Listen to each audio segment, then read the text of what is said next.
"Mom, please, help me to the car." She froze. I saw it happen, the calculation behind her eyes. She looked at the door, then at me, then at the water, then at Ethan. And she chose, "This is an easy way to get rid of you." "What?" We've spent so much money on you, and you're useless to us. This is God's way of fixing our life. "Dad, please. I can't move fast enough. Please don't leave me." Bye. They hurried out the door. The front door slammed shut. I rolled after them as fast as I could, my hands slipping on the wet wheels. "Please, don't leave me. Mom, Dad, Ethan."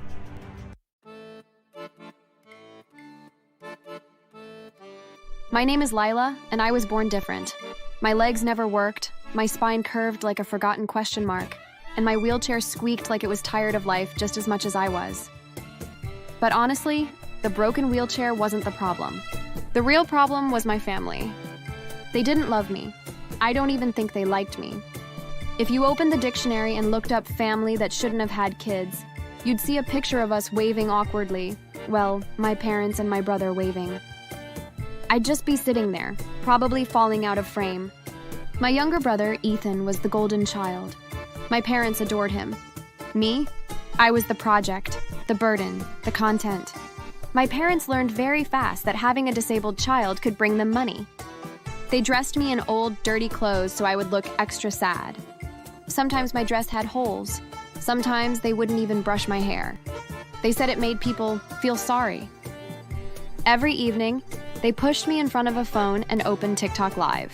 "Look weak." If you don't do it, you won't eat tonight. I was forced to sit there for hours while they begged strangers for gifts. "Please help my poor daughter. She is suffering." Send gifts, please. We need help. I didn't want to do it. My back hurt. My hands were tired. Sometimes I just wanted to sleep. But if I refused, they took my food away for the whole day. People online felt sorry for me. They sent money. They sent gifts. Some neighbors dropped off food. Charity groups mailed boxes of clothes and toys. But I never touched any of it. My parents kept everything for themselves and for Ethan. Strangers called me inspiring. But in my house, I was just a tool they used to make money. They turned my disability into a business. Every Sunday morning, like clockwork, they'd dress me up in some sad-looking dress that smelled like mothballs, roll me to the in front of a big church, and start the show.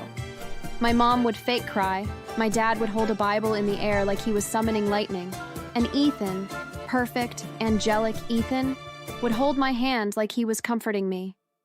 "Please, brothers and sisters, help my poor daughter. She can't walk, she can't play, she can't live a normal life." We are suffering. We spend everything on her care. Please help my sister. He always looked at the ceiling when he said that. He couldn't even pretend well. People brought money, blankets, toys. But here's the thing. They never gave me any of it. They sold the blankets, returned the toys for store credit, used the money to buy Ethan new sneakers and game consoles. On my 10th birthday, I asked for a simple teddy bear. Can I have a teddy bear? A blue one. With soft ears? "We don't have money for nonsense. Be grateful we feed you." Dad, this one broke again. Can you get me the newer one? Of course, son. A strong boy like you needs good things. I didn't even get a cake. They gave me a leftover muffin from Ethan's school lunch bag. On my 13th birthday, I got nothing. Instead, they filmed me crying and posted it online to get sympathy donations. On my 15th birthday, I asked for art supplies. Why? You can't even hold pencils well. "She just wants to waste more money. We should have..." She didn't finish the sentence, but the look said enough. On my 16th birthday, Ethan got a car. I got yelled at for being alive. But the story that still sits in my stomach like a brick was from when I was 8. My parents were at a gas station, and I accidentally dropped my crayon on the floor of the car. I unbuckled to get it. My dad turned around like I was committing a felony. We should have just left you at the hospital. "Stop saying that out loud." I'm not joking. Yeah, she's useless.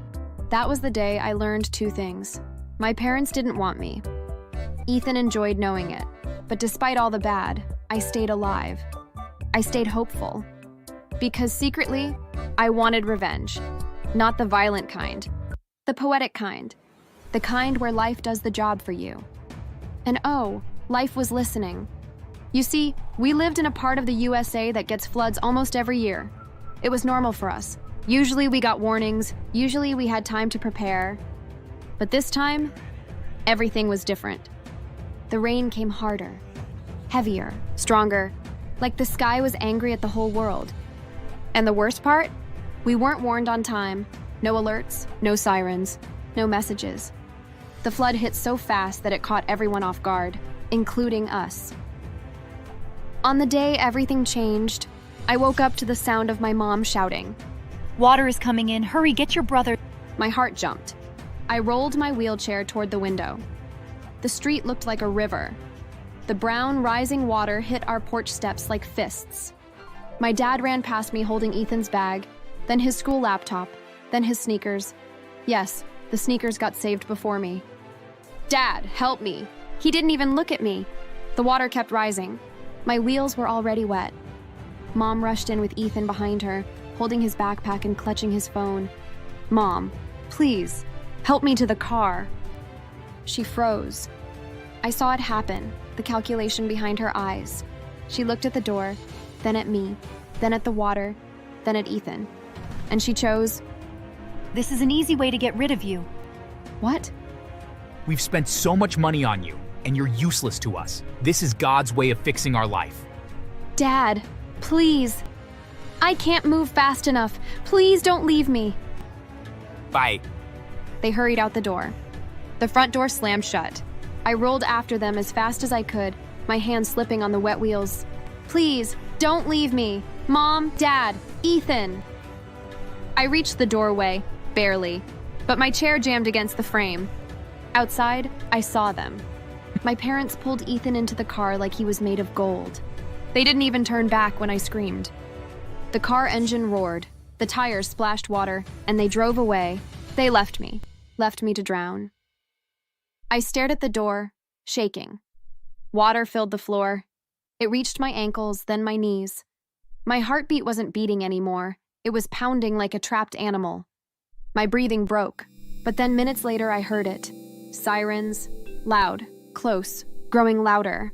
I yelled, "Help! I'm in here, please!" A flashlight cut through the window.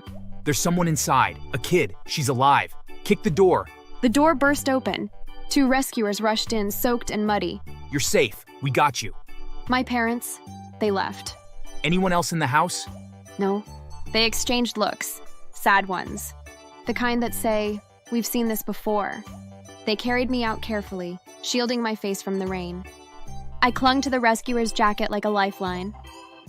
While I was being taken to shelter, the rescuers and police were scanning the flooded zones for more survivors. At one point, a police officer knelt next to me.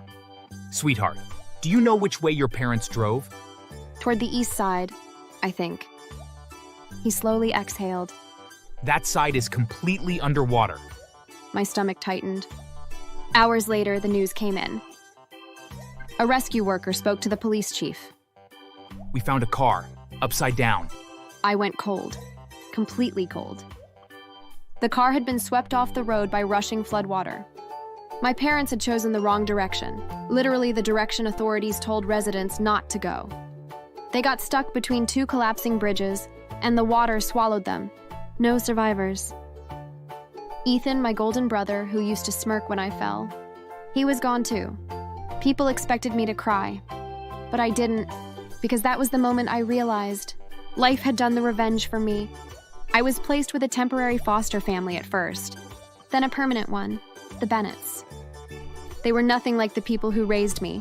They didn't use me. They didn't shout at me. They didn't treat me like a burden. Every morning, my new mom made me pancakes in different shapes. Hearts, stars, even a lopsided dog once. I can make anything except circles. I don't know why circles hate me. It looks like a pancake that survived a fight. Well, then it can join our family. My new dad built a ramp for my wheelchair the very first day. Not in a month. Not when he had time. You deserve to move easily in your own home. That same day, I slept in a real bed for the first time without being scared. I had birthday parties. I got presents, real ones. I finally got the blue teddy bear with soft ears. I cried into it for hours. With my new family, I started school again. I learned to type faster. I learned to write. I wrote stories, lots of them. At 18, I became a freelance writer online. People liked my stories. Some went viral. People emailed me saying I inspired them. The irony? My parents tried to make money off me my entire life. And in the end, I became successful without them. Eventually, the state informed me I was the only living heir. All the donations they saved, their house, their insurance, everything legally belonged to me. Their money built my college fund, paid for my therapy, bought me a new wheelchair, and helped my new family. The same child they tried to abandon ended up owning all they ever cared about. Karma has a sharp sense of humor. Sometimes I sit outside during rainstorms. I don't fear water anymore. I respect it, because water took away the people who hurt me and delivered me to the people who loved me. Just like the video, subscribe, and maybe share it with someone who needs a little reminder that karma is very awake. And trust me, she swims.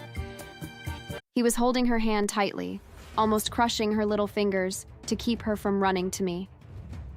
"How dare you hit a 10-year-old little girl?" I scream. Marina began to yell back at me, waving her arms angrily at me. With her arms in the air, her sleeves rolled down, and I saw her bare arms. They were covered in track marks, the telltale sign of a heroin user. "You degenerate drug addict. You're still using, aren't you?" What? Oh no, you're accusing me of that, in my own house. With that, she jumped at me and knocked me over. She grabbed my hair and hit my head repeatedly against the cold hardwood floor. I started to black out, too weak to fight her off of me. Suddenly, she was pushed off of me. First, I thought Mason had finally came to his senses and was the one fighting her. As I began to see again, I realized that he still stood at the foot of the stairs, just watching all of us. Kinsley had pushed her off of me. I quickly turned to look at Marina. She was leaning over Kinsley, her face red with anger. She was preparing to hit my poor daughter, when I hit her first, hard to her stomach with a bat I found in their hallway. She immediately fell to the floor, holding her stomach. Her groans finally made Mason move, and he rushed to her side.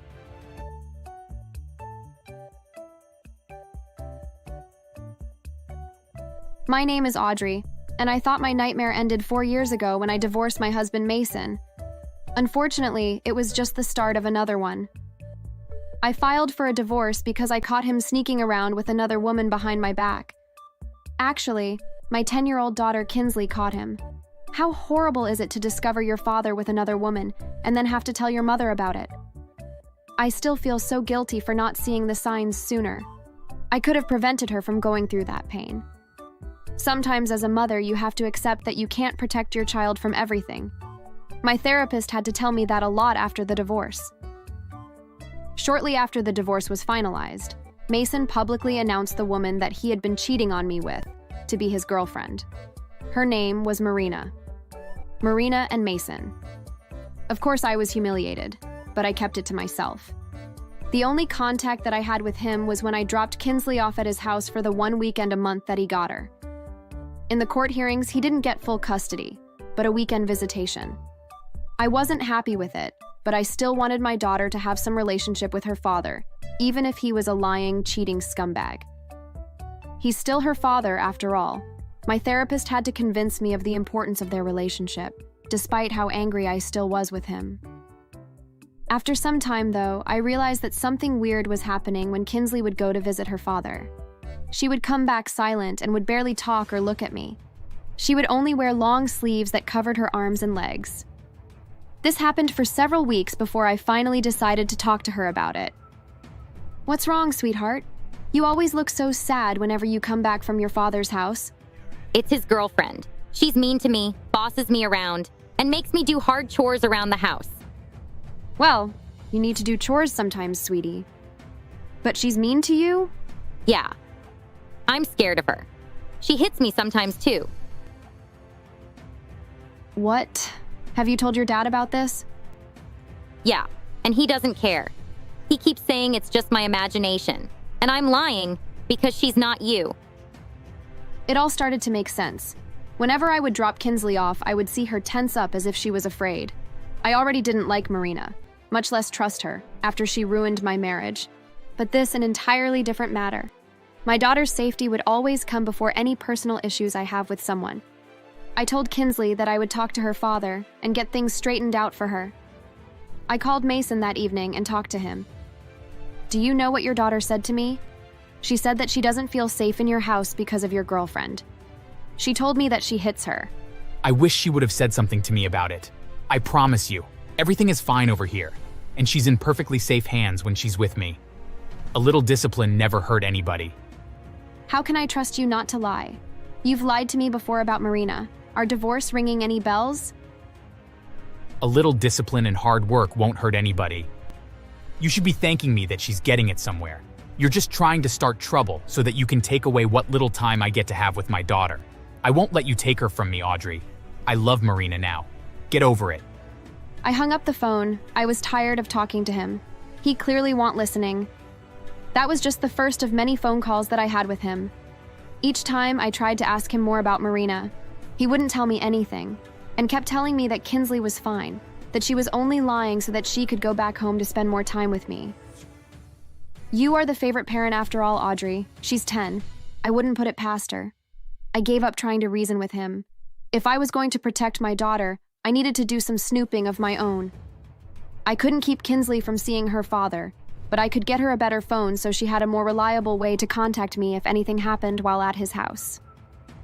I put off the monthly visitation for as long as I could, waiting until the very last weekend of the month.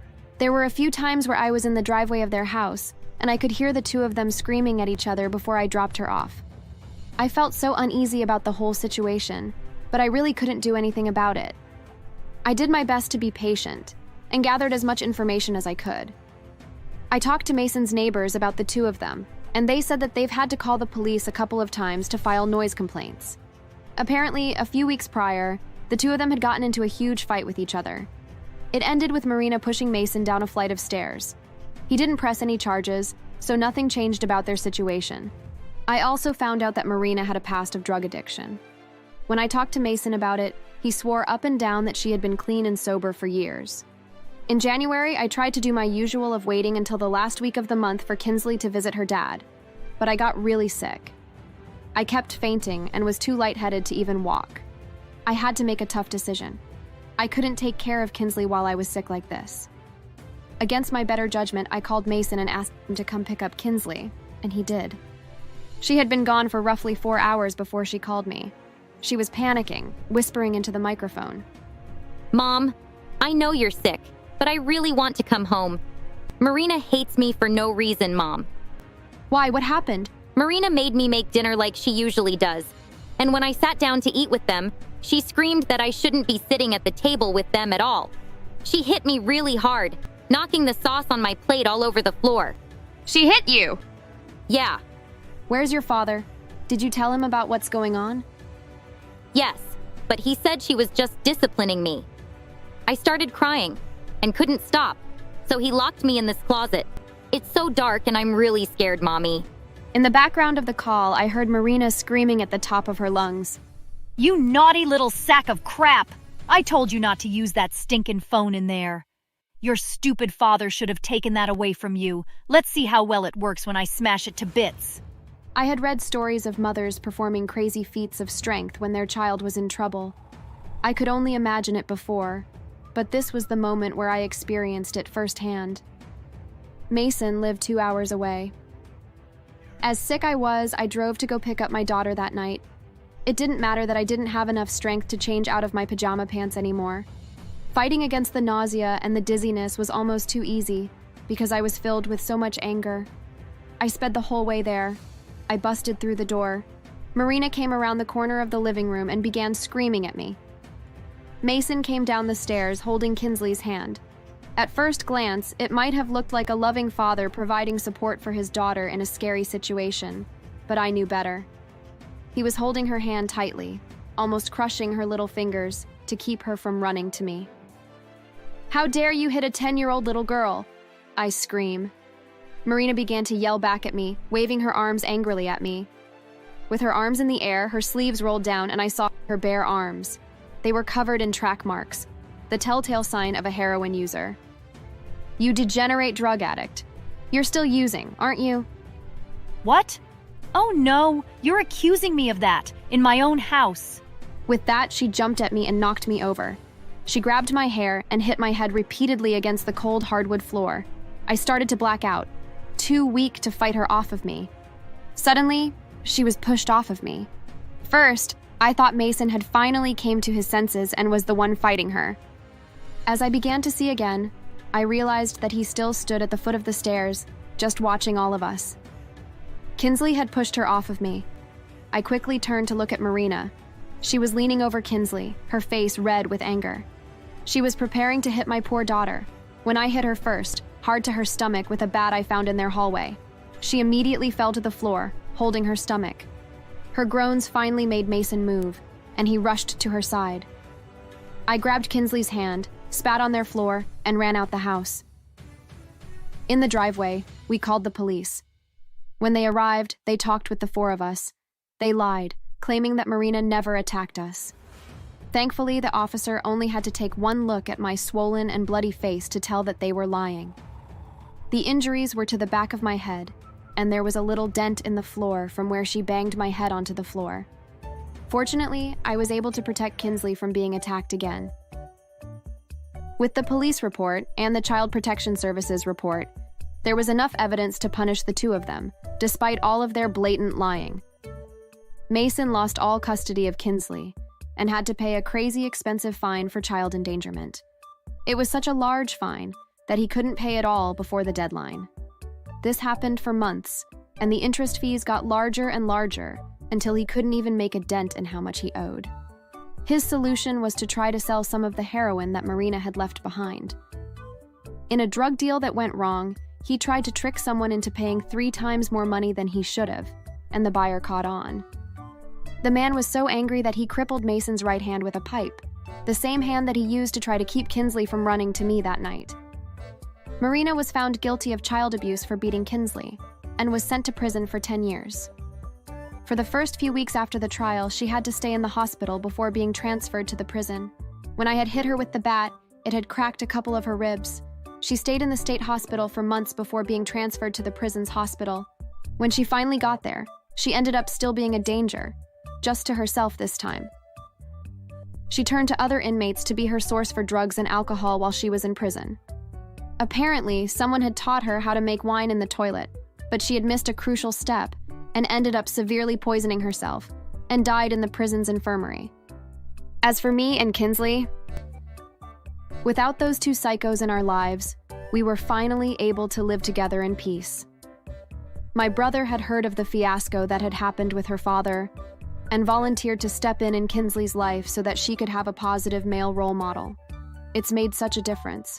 He's been helping me with chores around the house, supporting Kinsley with school, and even helps out with our finances. I've never seen Kinsley happier in her life, and seeing her happy makes me happy. Thanks for watching. Make sure to subscribe and leave a comment down below saying I subscribed, and we will try our best to reply to your comment.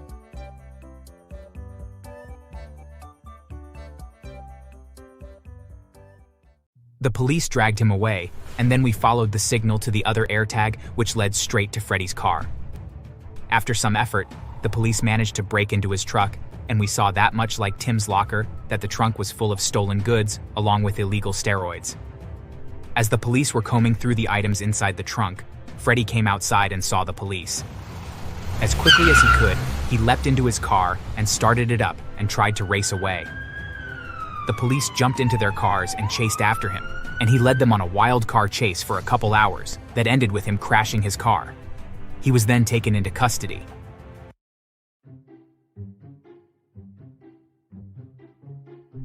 Hi there, my name is Evan, and I have a story about a bully that I wanted to share with you. The bully in question was Freddy. He was this massive muscle guy that would come to the local gym that I went to, and no one there liked him. He basically acted like a complete jerk to everyone else that had the misfortune to work out at the same time that he was there. He never really picked on me much, but he did make a point to harass people, especially couples that would work out together. Freddy would constantly go up to couples and pick on them since he was so much bigger than most of the other men that attended our gym. He was tall and looked like a world-class bodybuilder, so he was very intimidating. Oh look, if it isn't one of the scrawniest and weak little men to ever come into this gym. Bud, why do you even bother? You've been coming here for a couple years now and you haven't gained any muscle mass at all. Leave me alone, Freddy. I don't come here just to build muscles. I prefer long-distance running anyways. Only a loser like you would say something as pathetic as that. Women only want men like me with big muscles and everyone knows it. But fine, I'll just go and talk to your girlfriend then. She'll be interested in what I have to say. Leave her alone, Freddy. Why do you always have to be such a jerk? Can't you just leave people alone so they can work out in peace and quiet? You better watch your mouth, little man, or else I'll pound your face in. No one asked you. Of course, Freddy was mostly just talk. He never actually hit anyone, but he did push people around or shove them off equipment that he wanted to use. The real problem was that even if anyone complained about him to the workers at the gym, nothing would come of it. Freddy had a friend, Tim, that worked there, and amazingly, every time there was a dispute, the videotapes of the gym would suddenly stop working. So if anyone ever complained, it was always their word against his. Over time, though, it began to get worse. There were times when Freddy would pretend that it was an accident, but he would walk into the women's changing room and women swore that he even tried to take photos of women while they were changing. He had been caught a few times, but he always swore that it was all a big misunderstanding, and when his friend Tim would cover for him and just make the whole situation disappear. Usually by giving people free smoothies or free time at the gym. However, it was quickly getting to be too much. The final straw came when things from the men's locker room started to go missing. So the lockers in the changing rooms were on the honor system and didn't have padlocks on them. And like a fool, I and many other people had assumed that anything left in the lockers would be safe as we felt that we could trust one another. But then things began to disappear. For me, it was a pair of wireless earbuds that I had left in my locker while I went swimming, and when I came back to change, they were gone.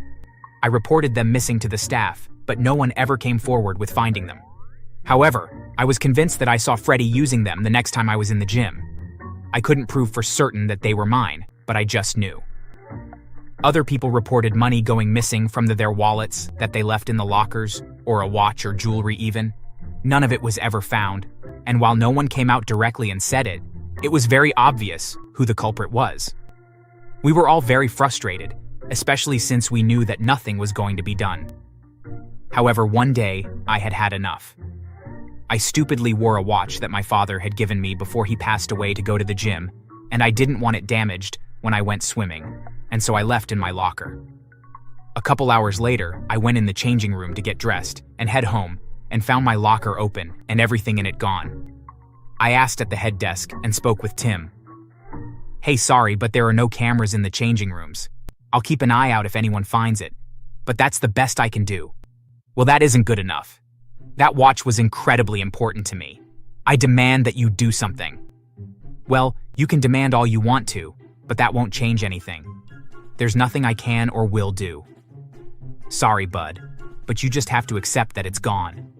I was beyond furious, and I was finally at the point where I was ready to do something. You may ask why I didn't just go to another gym. Well, sadly in my town, there are no other gyms. And yes, I could buy some equipment and work out at home, but that is too expensive, and I feel much more motivated to work out when I go to the gym. At any rate, I contacted a friend of mine, Stacy. Stacy was in between jobs, and I asked if she would be willing to do me a favor and apply to work at the gym. She was curious, and when I told her why, she figured that it could be fun for her, so she applied, and they ended up hiring her. Now it was only a matter of time to wait until Freddy and Tim did something, and we didn't have to wait very long. Within 2 weeks of Stacy starting to work at the gym, Freddy had harassed and assaulted over a dozen different gym members. Of course, Tim said that the cameras hadn't caught any of the behavior, and so they had just assumed that it was business as usual. But what they didn't know was that I had told Stacy to make copies of the recordings for the video cameras, and she had gotten to them before Tim could. She gave me copies of the recordings, and I held on to them. I had wanted Tim fired and Freddy to finally be kicked out of the gym, but I knew that some recordings wouldn't be enough, and so I bought some AirTags and hid one of them in a watch I bought, as well as another in a laptop, and left both in my locker when I went swimming. Sure, enough when I finished and headed back to the locker room. Both were missing. Rather than telling Tim that I had once again been the target of theft, I instead called up the police, and when they showed up, I told them about the AirTags. We started following the signals from the tags. but both led to different locations. The first led us to Tim's personal locker in the break room for the gym staff. When Tim saw us enter the break room, he became very nervous and eyed the police officers with obvious fear in his eyes. Since the signal told them that one of my items was in his locker, he was forced to open it and revealed not only the watch that I had put the AirTag in, but the watch that my father had given me, along with dozens of other items that people had reported missing. But that was just the tip of the iceberg, though. On a separate shelf, there were boxes and boxes, all containing illegal steroids that Tim had been illegally selling to people at the gym. After a few tense minutes, Tim said that he and Freddie had been selling steroids at the gym for years, and that was why he protected him. They had made a lot of money from selling the drugs, and he wanted to protect his investment. The police dragged him away, and then we followed the signal to the other AirTag, which led straight to Freddie's car. After some effort, the police managed to break into his truck, and we saw that much like Tim's locker that the trunk was full of stolen goods, along with illegal steroids. As the police were combing through the items inside the trunk, Freddie came outside and saw the police. As quickly as he could, he leapt into his car and started it up and tried to race away. The police jumped into their cars and chased after him, and he led them on a wild car chase for a couple hours that ended with him crashing his car. He was then taken into custody. In the aftermath, the majority of the belongings that people had stolen from them were returned, and of course the gym fired Tim and permanently terminated Freddie's membership. But the real sweet revenge came from the criminal charges that both men received. Tim ended up serving 10 years behind bars for the sale of the steroids, and an additional 4 years for his role in covering up and participating in the various crimes at the gym. The videos that I had Stacy copy for me played a big role in revealing the extent of their crimes.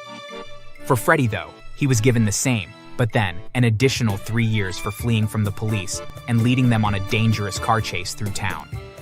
I had originally just wanted to get rid of a bully, but I ended up bringing down a drug ring in the process. I would be lying if I said that that part didn't make me feel pretty happy with plan. In fact, the gym gave me a free lifetime membership in honor of the role that I played, and also gave Stacy a very healthy raise and promotion as well, both of which made Stacy extremely happy. So much so that she has worked there ever since, and proudly proclaims that she loves her job and would never leave that place in a million years. I later heard Freddie tried to bully an inmate, and the inmate and his friends beat him up, causing Freddie to lose one of his eyes. So now my friends and I get to go to the gym and enjoy our workout sessions, free from any bullies or the fear of being targeted by thieves. It's a win-win situation. Thanks for watching. Make sure to subscribe and leave a comment down below saying I subscribed, and we will try our best to reply to your comment. Elias and Jonah Mercer, twin brothers, both 16, both spoiled beyond belief. Their parents were rich, their attitudes worse. Everyone called them the Mercer Devils. They were nightmares in sneakers. They stole packages from porches just for fun. They let their dogs chase delivery drivers. Once, they even put their pet snake inside old Mrs. Larkin's house. The woman almost fainted. Another time, they broke into a neighbor's home, used their pool, and threw a party while the family was on vacation. But that wasn't all. These two little tyrants kept leveling up like villains in a video game. One afternoon, I overheard two mailmen talking outside my patrol car. "You heard what those Mercer boys did last week?" "Oh yeah. The SWAT thing, right?" "Yeah, they doxed a house, posted the address online, saying the owner was some drug lord. SWAT broke down the poor man's door. I heard the old guy almost had a heart attack." I sat in my cruiser, sipping cold coffee, shaking my head. 2 kids, barely teenagers, and they already got SWAT teams breaking into homes. What next, cybercrime?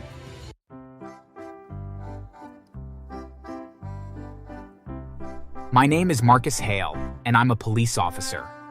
I'm also the only black man living in a fancy, mostly white neighborhood called Wexler Heights.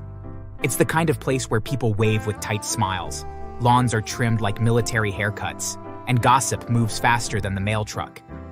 At first, I loved it. Quiet streets, friendly hellos, and the peace of mind I thought I'd earned after years in uniform.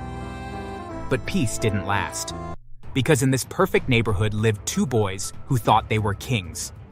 Elias and Jonah Mercer, twin brothers, both 16, both spoiled beyond belief. Their parents were rich, their attitudes worse. Everyone called them the Mercer Devils. They were nightmares in sneakers. They stole packages from porches just for fun. They let their dogs chase delivery drivers. Once, they even put their pet snake inside old Mrs. Larkin's house. The woman almost fainted. Another time, they broke into a neighbor's home, used their pool, and threw a party while the family was on vacation. But that wasn't all. These two little tyrants kept leveling up like villains in a video game. One afternoon, I overheard two mailmen talking outside my patrol car. "You heard what those Mercer boys did last week?" "Oh yeah, the SWAT thing, right?" "Yeah, they doxed a house, posted the address online, saying the owner was some drug lord. SWAT broke down the poor man's door. I heard the old guy almost had a heart attack." I sat in my cruiser, sipping cold coffee, shaking my head. Two kids, barely teenagers, and they already got SWAT teams breaking into homes. What next, cybercrime? Well, turns out, yes. A week later, Officer Lewis from Cyber Division told me something wild. "You know those Mercer boys? The little punks who let their dogs chase my Amazon guy? Don't tell me they hacked something." Not hacked, but close.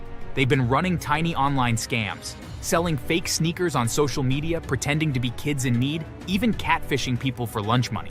Oh Lord, they're turning into mini con artists. Yep, they call it trolling for cash. Can you believe that?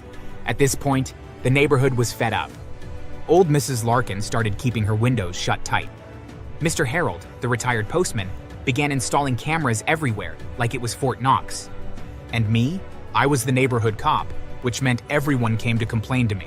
Officer, those boys are monsters. I saw one of them spray paint a smiley face on my mailbox and write "sup" under it after the snake thing. I'll handle it, Mrs. Larkin. You said that last week. And the worst part? Their parents didn't care. Boys will be boys. It's just mischief. Sir, they released a snake into your neighbor's home and nearly caused a medical emergency.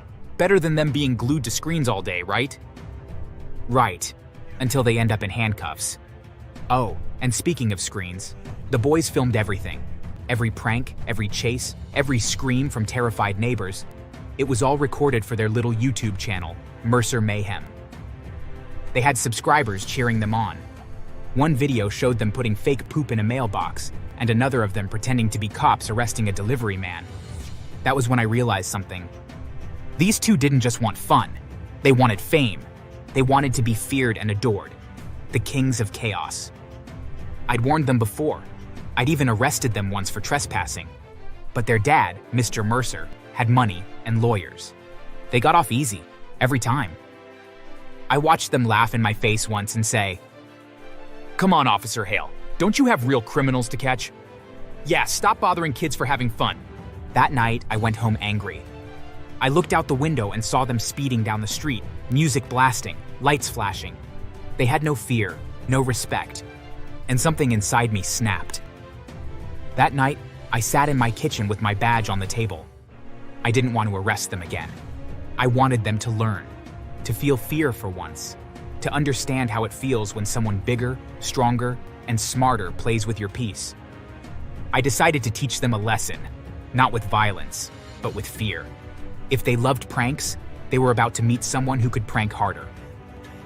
2 days later, I started small. I left a note in their mailbox.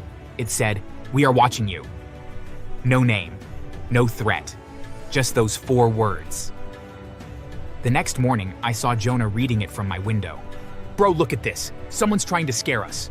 Probably that delivery guy we pranked. Idiot." They laughed. Good. Let them laugh. Because I wasn't done. That weekend, I arranged something special. I had a friend who worked in construction. I paid him $50 to park his truck near the Mercer house at 2 a.m. and make some weird noises. Drilling, scratching, footsteps. The next morning, Mrs. Mercer came out with messy hair and tired eyes. "Boys, did you hear something last night?" "Yeah, probably raccoons. Relax, Mom." But when I looked at the boys from across the street, I could tell.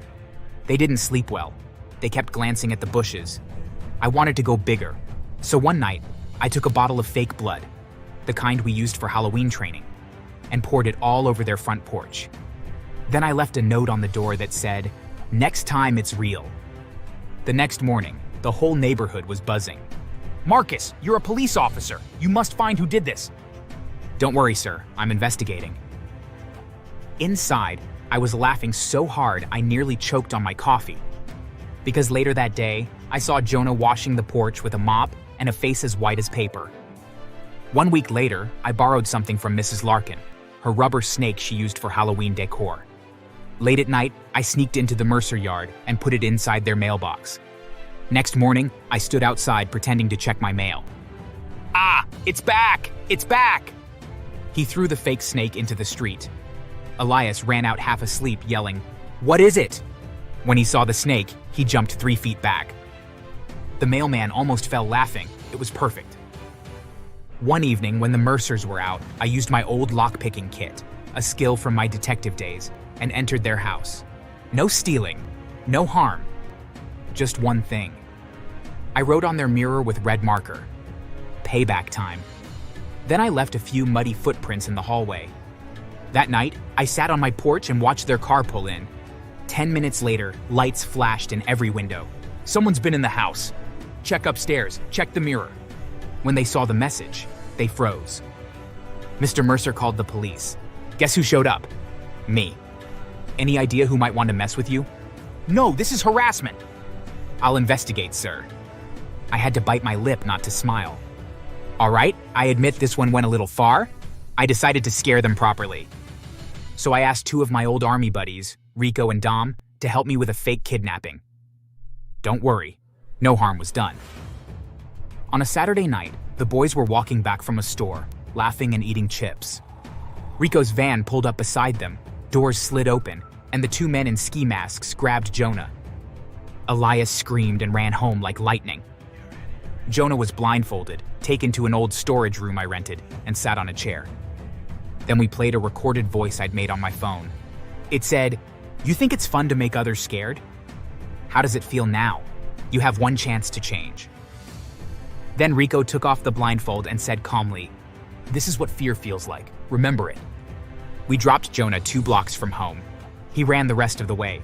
The next morning, there were police cars everywhere. "My son was kidnapped. Where were you, Marcus?" "Sir, we'll investigate all leads." Jonah was pale. He barely spoke. For the first time, I saw fear in his eyes. And guilt. The boys stopped their nonsense for a while. No more stealing packages. No dogs chasing people. They walked quietly to school. But Elias, the older twin, still had that arrogant smirk. I needed one last lesson. I decided to end it big. One evening, I sneaked into their backyard and set up a projector behind the trees. When night came, the projector shone onto their house wall, showing videos of their own crimes. Clips of them stealing packages, jumping into the pool, and laughing at old folks. I'd collected all those from neighbors' security cameras. When they saw it through their window, their faces dropped. How did they get these videos? We're done for. Right then, I sent them a text from an unknown number. Now the neighborhood knows who you are. Make things right before it's too late. That night, they didn't sleep. A few days later, the whole neighborhood gathered in the community center. I had arranged it secretly with Pastor Gideon, our local preacher. The twins came with their parents, looking nervous. We are here because some people have been hurt by bad behavior. Today we face it. Then one by one, the neighbors spoke. You made me afraid in my own home. You laughed when I fell running after my truck. My wife's medicine got stolen. She cried that night. The boys looked down, ashamed. Then Pastor Gideon turned to them. Do you want to say something? For a moment, silence. Then Jonah whispered, We're sorry. We thought it was funny. We didn't mean to hurt anyone. Elias followed. We'll fix what we broke. We'll help around the neighborhood, we promise. The crowd clapped softly. I didn't expect that. Real tears shone in Jonah's eyes, and for the first time, I believed them. Weeks passed. The twins started helping people.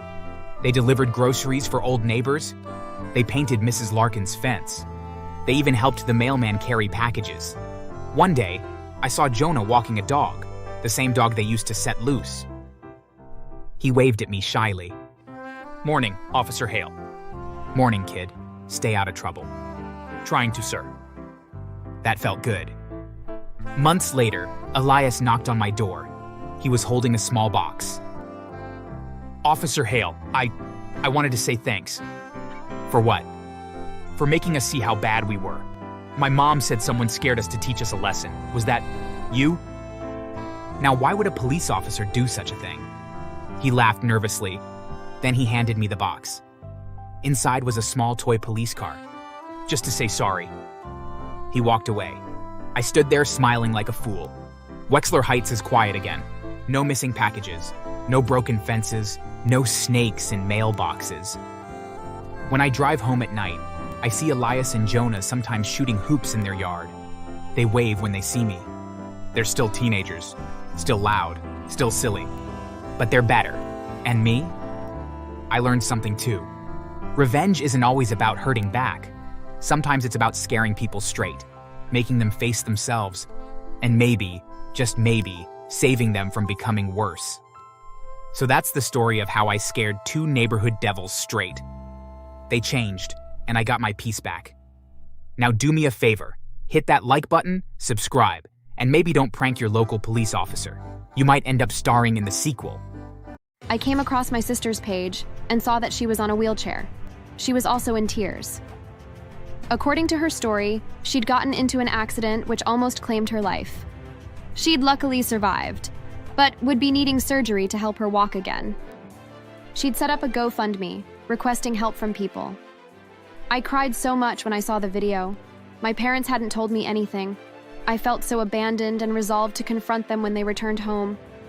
You can imagine my shock when they walked into the house that night with my sister, who was looking completely fine. How are you walking well? In your video, you said you needed surgery to walk. What's going on? Oh, shut up. If you dare say a word about this to anyone, I'll kill you myself. I'm doing this to make Mom and Dad proud. I'm making them money. More than you'll ever make in your entire life. If this information gets out of this house, I won't let your mother kill you. I'll do it myself. I was scared, betrayed, shocked. Hey there. I'm Annie, 28 years old, and I've been living on my own since I turned 21. It was a decision I made after a particularly tough year following my 20th birthday, and looking back, I've never regretted it. From the very beginning, it was evident that I had a knack for academics. Teachers favored me for my diligence and quick understanding of lessons. I held on to my position as the top student with pride, but little did I know that it would soon become a source of isolation and pain. My elder sister Stacy was 2 years older, but only one class ahead of me. When I got into senior high school, things took a sharp turn for the worse. My academic success made me a target for jealousy and resentment among my peers and sister as well. Because I often topped the class, my sister hated me for no reason. My peers shunned me, spoke ill of me behind my back, and refused to engage with me in any meaningful way. I vividly remember being the only student sitting alone in class, surrounded by an invisible wall of hostility and exclusion. You might wonder if my sister, being my closest companion at school, offered any support. Sadly, it was quite the opposite. My sister was stunningly beautiful, a fact that she never let me forget. Her looks drew attention and admiration effortlessly, making her the darling of our peers. From our early years in junior secondary school, she distanced herself from me. At first, I struggled with the rejection, hoping that family ties would prevail over popularity contests. Yet, as time passed, I grew accustomed to her indifference and the hurt it caused. By the time I entered high school, her behavior towards me had turned openly hostile. She joined in the taunts and mockery that I endured from others, using her influence to amplify the isolation I felt. Her betrayal cut me so deeply, leaving me grappling with a sense of abandonment and betrayal from someone I had once trusted implicitly. When we were little, my sister and I were best friends. She always liked it when we played together and when our parents bought us matching clothes. She'd refuse to go anywhere if I wasn't going. My grandparents used to say we were inseparable siblings.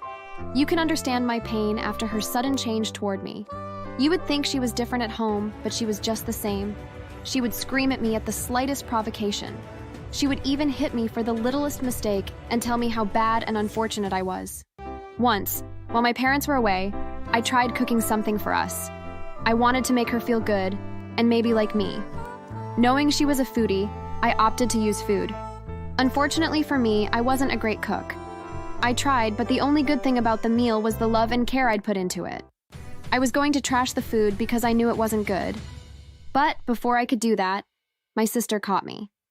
In tears, I apologized to her and explained what I attempted to do.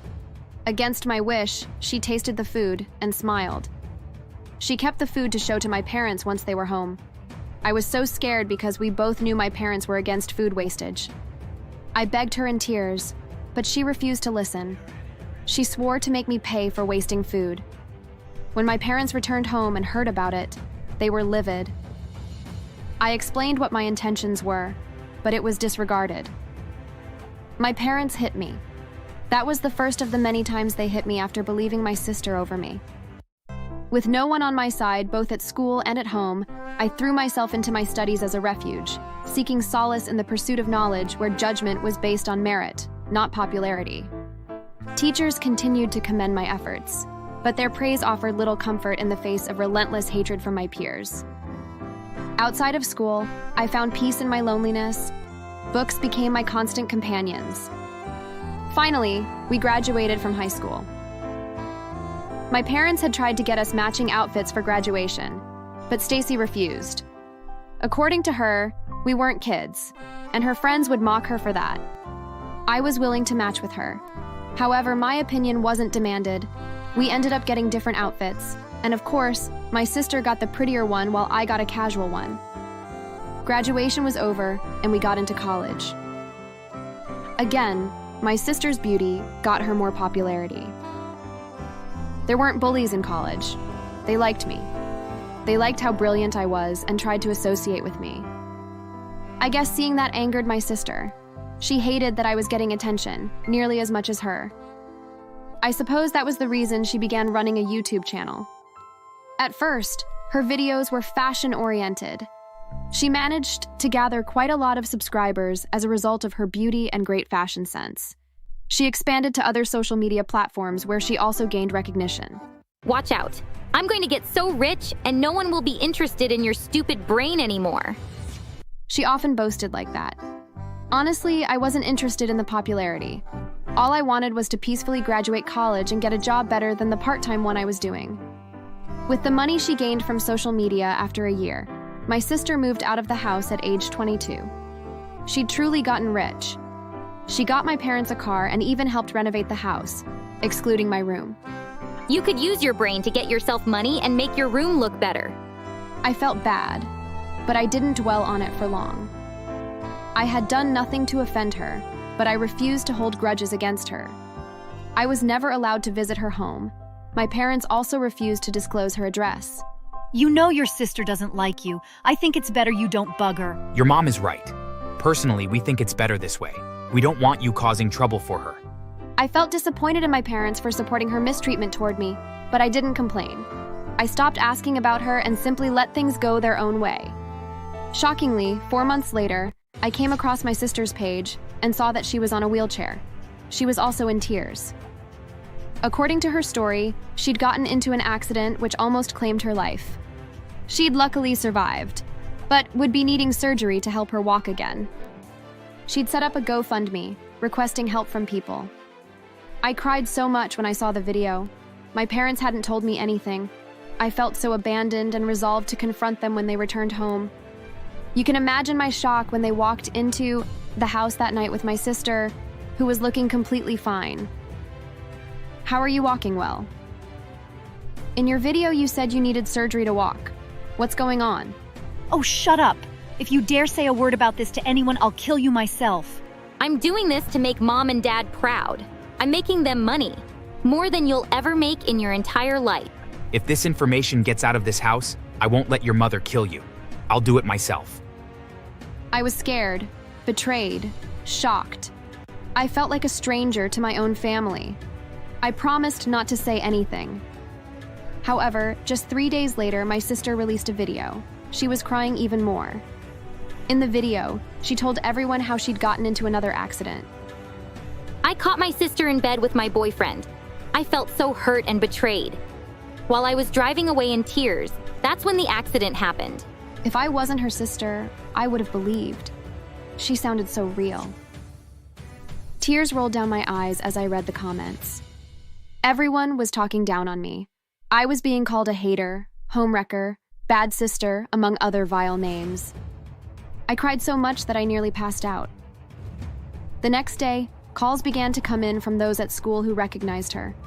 It was so embarrassing and hurtful to hear everyone bashing me for my sister's lies. I couldn't even go to college anymore, out of fear. Everyone, both strangers and acquaintances, turned against me. That earned Stacy even more pity. She got more money from the public. I felt so bad, because even my parents were in support of her actions. No one considered my feelings. Blogs soon began sharing the video. They tagged me different bad names and painted me so evil. Seeing all of that turned my feelings to pure rage. I was determined to get back at her. Firstly, with the money I'd been saving, I went to rent a comfortable apartment far from them without their idea. My aim was to get back at my sister. After another week, I was able to locate her house. I waited for the right time to strike. Luckily, it came after another week. That day, I overheard my parents talking about having dinner with my sister. Once she arrived, I left the house and rushed to hers. I'd figured out where she kept her spare key, so I took it and went in. I hid behind her couch and waited. She didn't return until 2 hours later. Once I heard her car drive in, I started a live video. Hi everyone. I'm Annie, Stacy's younger sister. I'm here to prove to you all that she's nothing but a faker and a liar. She didn't get into any accident. I'm at her house now, and I'm going to prove it to you all. More people tuned in. Soon, Stacy walked into the house and turned on the lights. I immediately came out of my hiding place and directed the camera to her. She froze in shock. Can you all see? She's hale and hearty.